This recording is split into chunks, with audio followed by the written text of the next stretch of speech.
يا صباح الفل على الناس الجميلة، يا رب تكونوا جميعا بكل خير وصحة وسعادة يا رب. بصوا النهاردة بقى أنا كنت مصورة المقطع بتاع الفطار واتمسح مني بقى، معلش بقى. داخلين نخش في الموضوع على طول. أول حاجة، لو انتي لسه مش عارفاني، أنا نونا من اسكندرية. أتمنى ان انتي لو عجبك الفيديو أو عجبك المحتوى تعملي لايك وتشتركي معايا في القناة وتفعلي زر الجرس. وتعالي بقى نشوف هنعمل ايه النهاردة انا كنت بحضر اكل زي ما انتم شايفين. حمرت البصلة وحطيت رز وعندي سمان، فقلت احشيه زيه زي الحمام.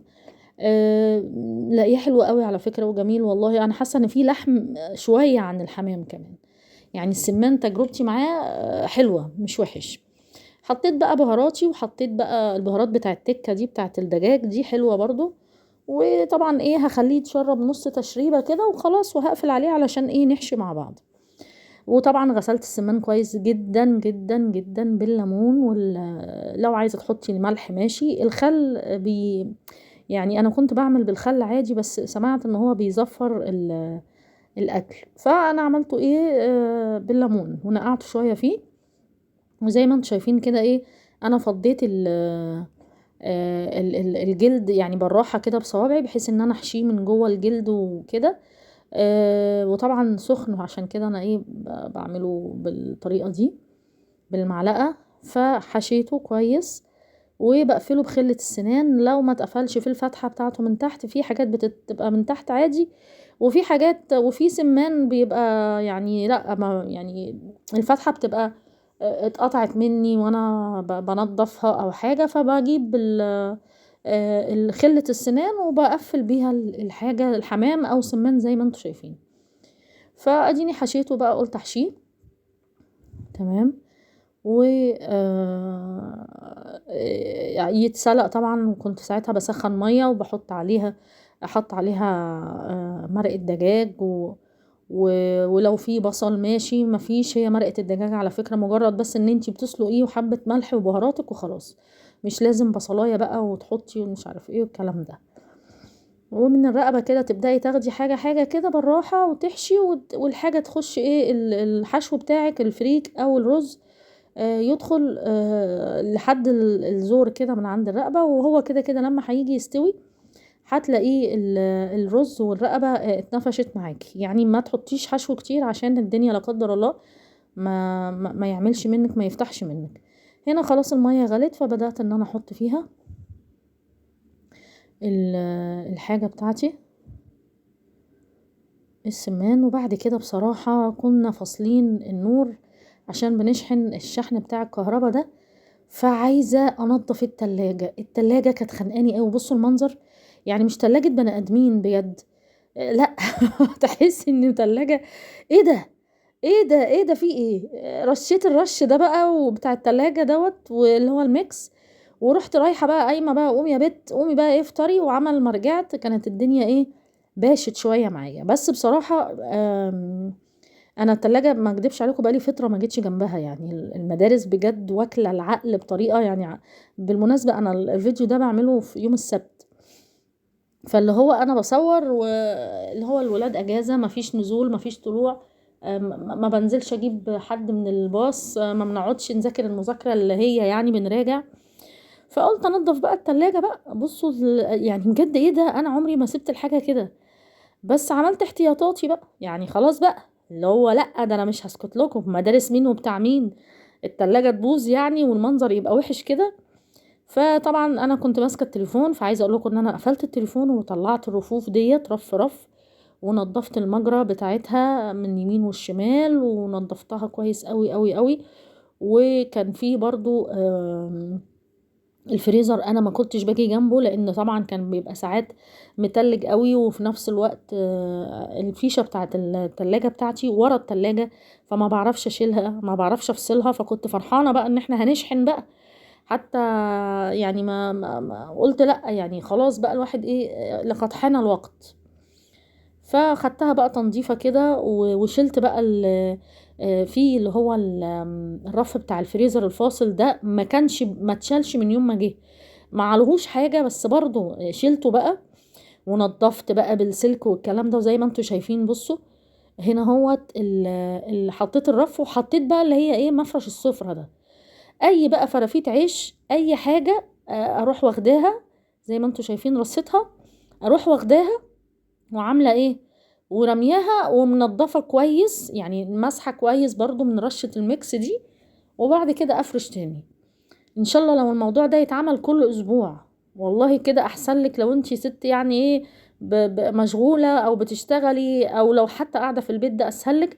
مجرد هتلمي مفرش السفرة وترميه وتمسحي وخلاص.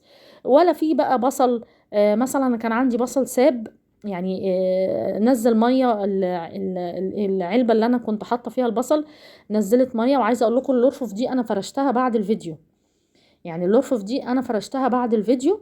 حطيت فيها برضو مفارش سفرة علشان ايه يعني مجرد ان انا اجي اشيل مفرش السفرة وامسح الرف وافرش تاني. بجد امان امان وحلو وما تقعديش تكحتي من قلبك وتنضفي من قلبك، لا لا لا مفيش الكلام ده. وبعد كده نزلت بقى جبت الاستاذ لا ده كان لا هو يوم السبت. لا بعد كده بقى كان عندي الاوكازيون، الواحد خلاص بقى بيحلم بالمدرسة والباص. عندي اوكازيون فتح تحت البيت، فنزلت جبت اوكسي على فكرة بيقولوا عليه كويس جدا وانا جربته قبل كده. اوكسي جل هو عامل 84 جنيه، وفي نفس الوقت فيه ريحة يغنيك عن الدوني، جميل قوي قوي قوي. ده ماسك للوش كده صنفرة، لازم ادلع نفسي من ضمن الحاجة اللي بتتجاب يعني. وجبت لبن وجبت الفاميليا ديت مناديل مطبخ برضو حلوة قوي. مش عارفة كانت عاملة 24 او 25، يعني اوكازيون حاجته حلوة. في ان هو يعني جبت بقى حاجات حلوة زي ما انتم شايفين. اوكازيون حلاوته انك انتي جنيه قليل، 2 جنيه قليلين يعني. بصي في كل حاجة لما توفري 2 جنيه. ده فول عشان كان أستاذ ياسين طالبين منه فول وزرع في المدرسة، ده كان عامل 400 جرام أو نص كيلو، كان عامل 11 جنيه. 11 جنيه باين والله ولا عارفة، مش عارفة نص كيلو ولا كيلو. وجبت لهم طبعا جيلي كولا والحاجات ديت، وجبت ام علي ديت قلت ايه نجربها مع بعض من حلو الشام. حلاوة اوكازيون في ايه، في انك انتي مثلا بتوفري. هنا بعمل شوربة مكرونة.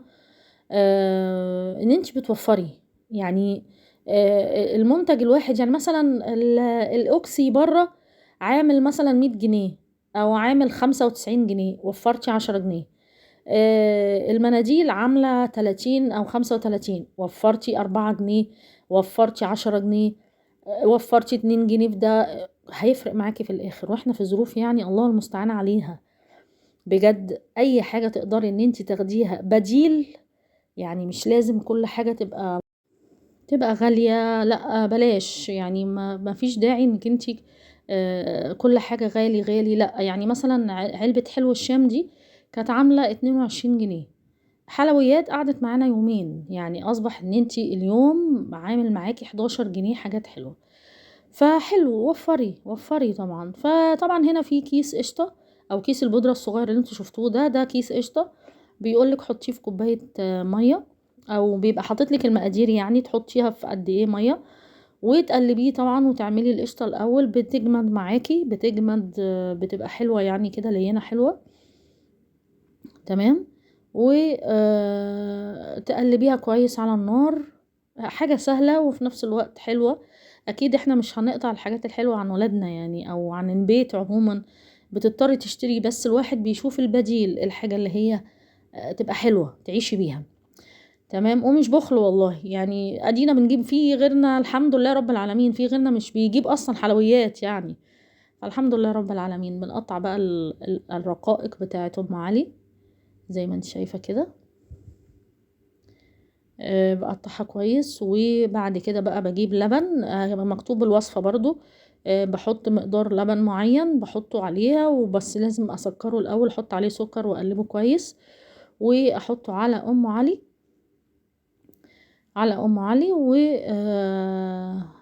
وابدا ان انا اجيب القشطه اللي انا عملتها واحطها على الوش. واختياري بقى، انت لو عايزه تحطي حته زبده من فوق كده ماشي. انا ما حطيتش بصراحه لان قلت اكيد القشطه يعني محمله يعني خلاص. وحطيت زي ما انتوا شايفين كده اهوت، حطيت ام علي في الفرن. وجبت طبعا الولاد، وديت مرحله المذاكره، ده كتاب المعاصر بتاع رودينا بتاع الماس. بصوا الكتاب حلو، الله اكبر ما شاء الله. احنا ايامنا كان الكتب اللي هي الصغيره، اللي بصوا حاطين لهم استيكرات في الاول عشان لو حد، كلها بتضحك، اللي لو حلوا كويس يحطوا ستيكر، او ما الام مثلا تشجعهم بالستيكر. احنا الله يرحم ايامنا كان الورق بتاعنا اصفر، بل يكاد يكون بني ومعفن وحالته بالبلة، والكتاب صغير وزقرد، وكنا بناخده من ايه، من حبايبنا بقى. لو حد مثلا ايه، في اولى اعدادي مثلا وطلع تانية اعدادي والكتب بتاعته هو مش عايزها، ده كتاب بتاع الحل بقى، بتاع مين؟ بتاع الامهات بقى والبهبهات. عشان ايه؟ جايبين لك عاملينه يعني رفق معاهم كده، وعاملين لهم حاجات يعملوها ويكونوا اشكال ويرسموا مع الكتاب. لا حاجة تانية، احنا كان كتاب غلبان وبناخدوه مثلا من بنت خالتنا، معدية هي في تانية اعدادي واحنا في اولى اعدادي. بصوا حتى بارز، انا بقول بعد الولاد ما يخلصوا هسيبه الياسين طبعا، هبقى اقص الحاجات البارزة دي واعلقها في اي حتة، خسارة. هنا ام علي بقى، بصوا كانت جميلة والله العظيم وحلوة قوي قوي قوي. ربنا يرضينا ويرضيكم جميعا يا رب العالمين. يا رب الفيديو يكون عجبك، ما تنسيش بقى، ما تنسيش، اوعي تكوني طلعتي من غير ما تحطي اللايك الجميل بتاعك. ولو لسه مش عندي، تعالي تعالي ان شاء الله باذن الله اللي جاي احلى، ويا رب يعني الفيديوهات اللي انا بعملها تبقى بفايده بجد. يعني انا تعبت يا جماعه، بس انا مكمله، انا مكمله لان حبيت الموضوع قوي. ماشي، يلا سلام عليكم.